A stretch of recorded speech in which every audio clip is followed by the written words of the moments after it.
வணக்கம். வாங்க வாங்க வாங்க. வணக்கம் சார். நல்லா இருக்கேங்க சார். சந்தோஷமா கரெக்ட். ப்ளீஸ். கடக் முடக் சவுண்டோட அந்த கைரோ அப்படிங்கிறதே பயங்கரமா போயிட்டு இருக்கு இல்லையா உங்களோட வீடியோஸ்லாம். சரி வந்து ட்ரை பண்ணி பார்க்கலாம். ஸோ நமக்கும் நிறைய வெளியெல்லாம் சுத்திக்கிட்டே இருக்கும் இல்லையா, நமக்கு ஒரு ரெஸ்டே இல்லாத மாதிரி. சரி கண்டிப்பா பாடியில ஸ்டிஃப்னஸ் இருக்கலாம், ஒரு ஜெனரல் ரிலீஃப் ஒன்று கொடுக்கலாம் பாடிக்கு அப்படின்ற மாதிரி. உங்களுக்கு as of now ஏதாச்சும் பெயினோ டிஸ்கம்ஃபர்ட் ஏதாச்சும் இருக்கா? அந்த மாதிரி எதுவும் குறிப்பிட்டு இல்ல, ஆனாலும் ஜெனரலா ஒரு பாடிக்கு ஒரு ரிலீஃப் கொடுத்த மாதிரி இருக்கட்டுமே அப்படின்றதுக்காக வந்திருக்கேன். சூப்பர். செக் பண்ணிடலாம். உங்க உடம்புல ஏதாவது ஸ்டிஃப்னஸ் இருக்கான்னு பார்க்கலாம். It's general body adjustment. General body அட்ஜஸ்ட்மெண்ட்னா நார்மல் பீப்புளுக்கு ஸ்டிஃப்னஸ்க்காக வரவங்களுக்கு ஒரு ரிலீஃப்காக வரதுங்களுக்கு பண்ணுறது. இதுலேயே ப்ராப்பராக தெரப்பி வந்துட்டு பேஷண்ட்ஸ் ஒரு ப்ராப்ளம்காக வராங்கன்னா அவங்களுக்கு என்ன கண்டிஷன் இருக்குது, அவங்களுக்கு என்னென்ன ஒர்க் பண்ணணுன்றது ஒரு பிளான் பண்ணி நாங்கள் ஒர்க் பண்ணோம். ஸோ நீங்கள் கேட்ட பிரகாரம் we just going to do a normal general body adjustment. So you should feel good once you leave from here. Okay, super sir. பண்ணிடலாம்.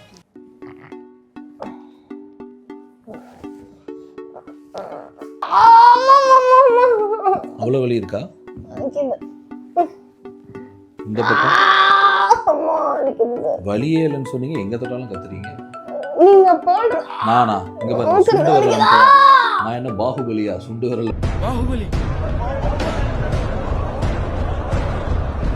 அமுக்குறதுக்கு இங்க பாருங்க.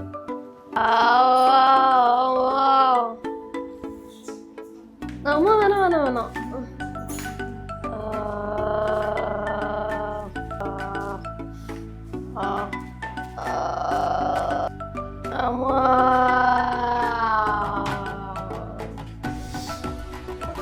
ஐயோ, கறிக்கடையில கோழி மாதிரி கொடுத்து வச்சிருக்காங்க.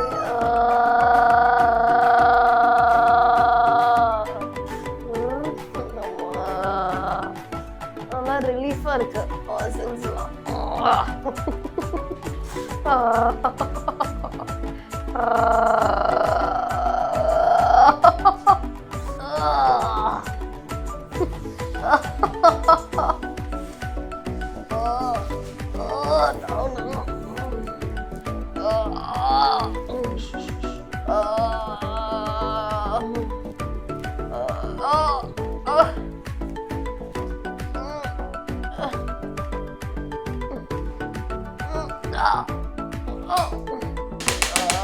என்ஜாய் பண்ற மாதிரி தான் இருக்கு.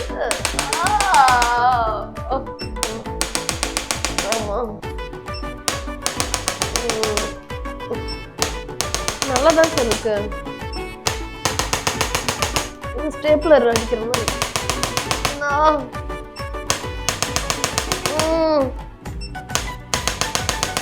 ரிலாக்ஸ்.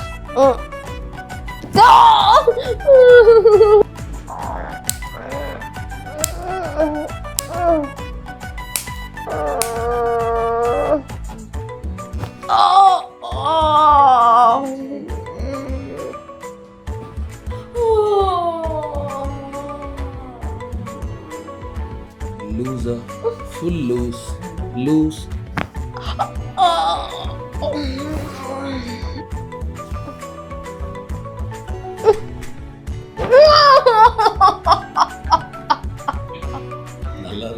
நல்லா இருக்கு, நல்லா இருக்கு. ஆனா நான் அப்படிதான் சவுண்ட் ஓடுவேன். ஆனா நல்லா இருக்கு.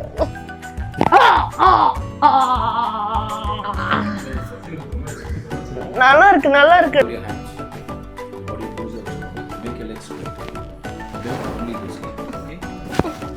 இந்த கை எங்க வைக்கணும்? கை எங்க வைக்கணும்? இறைவா.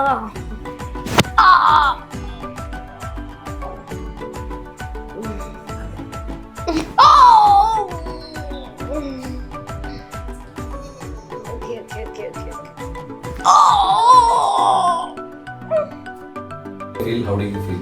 எஸ், நான் வந்து நிறைய டிராவல் போவேன், நிறைய ஷூட்ஸ்லாம் பண்ணுறதுனால நமக்கு வந்து எப்படியும் பாடியில் வந்து ஏதோ ஒரு டிஃப்ரென்ஸ் இருக்கும். நம்ம ரீல்ஸ்லாம் பார்த்ததுக்கப்புறம் நம்ம இங்கே போய் ஒரு ட்ரை பண்ணி பார்க்கலாம், ஒரு ஃபுல்லாக ஒரு ரிலீவ் பண்ணி பார்க்கலாம் அப்படின்ற பிளானில் தான் நான் வந்தேன். பட் ஆக்சுவலி அவர் கேட்கும்போது ஓகே அந்த இடத்துல உங்களுக்கு இவ்வளோ ஸ்டிஃப்னஸ் இருக்குது மசில்ஸில் அப்படிங்கிறது எனக்கே தெரிஞ்சுது. ஸோ அதெல்லாம் இப்போ நீங்கள் ரிலீவ் பண்ணி விட்டது வந்து இப்போ நல்லா ஃப்ரீயாக இருக்குது முன்ன விட. இப்போ கையில் சொடக்க எடுத்த அப்புறம் எப்படி இருக்கும், லைட்டராக அந்த மாதிரி இருக்குது பாடி. ஆக்சுவலாக அது வந்துட்டு வெறும் அட்ஜஸ்ட்மெண்ட்ஸ் மட்டும் பண்ணல, உங்க மசில் அண்ட் டீப் டிஷ்யூஸ் எல்லாம் ரிலீஸ் பண்ணிட்டு அதுக்கப்புறமா அட்ஜஸ்ட்மெண்ட் பண்ணுறோம். இதோட சேர்ந்து இன்னும் நிறைய தெரப்பீஸ் இருக்கு. பட் உங்களுக்கு அதெல்லாம் தேவை கிடையாது. நம்ம கிளினிக்ல வந்து ஜென்ரல் ரிலீஸ்க்காக, ஜென்ரல் அட்ஜஸ்ட்மெண்ட்ஸ்க்காக நிறைய பேர் வராங்க. அண்ட் ஸ்பெசிஃபிக்காக பேஷண்ட்ஸும் வராங்க. ஸோ பேஷண்ட்ஸ்க்கு பண்ணும்போது இன்னும் கேர் இன்னும் ஜாஸ்தியாக இருக்கும், இன்னும் பிளான்ஸ் மாறும், கஸ்டமைஸ்டாக இருக்கும். உங்களுக்கு you are comfortable. So we are able to give pressure for you. உங்களால் ப்ரெஷர் எடுத்துக்க முடிஞ்சது. You feel so good. So this is one way of relaxing the tissues and the people feel so good. So chiropractic na it's not just cracking or adjusting. There is a big science behind it and we are correcting the alignment. In simple terms நம்ம மக்களுக்கு புரியுற மாதிரி சொல்லிடணும்னா எங்கெங்கெல்லாம் அந்த alignment வந்து மாறி இருக்கோ இல்லைனா அந்த டீவியேஷன்ஸ் இருக்கோ அதை நியூட்ரலுக்கு கொண்டு வரதான் நம்மளோட டார்கெட். இது கொண்டு வந்ததுக்கு அப்புறமா the body functions very comfortably, people feel so good, relaxed. அதுக்கப்புறம் அவங்க எக்ஸசைஸை கண்டினியூ பண்ணாங்கன்னா they feel much better. இதே நம்ம பேஷண்ட்ஸ் ட்ரீட் பண்ணும்போது they are in pain. அந்த பெயின்ல இருந்து அவங்களை வெளியில கொண்டு வரதுக்கு நம்ம டிஃப்ரெண்ட் டைப்ஸ் ஆஃப் தெரப்பீஸ் வச்சுருக்கோம். ஸோ அதை ஒரு பேஷண்ட் கேட்டு நம்ம மாற்றி அவங்களுக்கு போடுற ப்ரெஷர், அவங்களுக்கு கொடுக்குற இன்டர்வல்ஸ் நம்ம மாற்றுவோம். ஸோ உங்களுக்கு இந்த செஷன் வந்து யூஸ்ஃபுல்லாக இருந்துச்சுங்களா? செம்ம யூஸ்ஃபுல்லாக இருக்குது. இப்போ தான் தைரியமே வந்திருக்கு. முன்னாடி நான் பார்த்து பயப்படுவேன். சவுண்ட் எல்லாம் போட்டேன், ஆனால் அந்த சவுண்ட்லாம் வந்து அப்படியே உயிர் போகிற வலி அப்படிலாம் கிடையாது. அந்த ரிலீஃப் பெயின் தான், மற்ற ரிலீஃப் ஃபீலிங் தான். அது ரிலீஃப் சவுண்ட் அது வேற ஒன்றும் இல்லை. ரொம்ப நல்லா இருந்துச்சு. தேங்க்யூ. தேங்க்ஸ். Okay sir.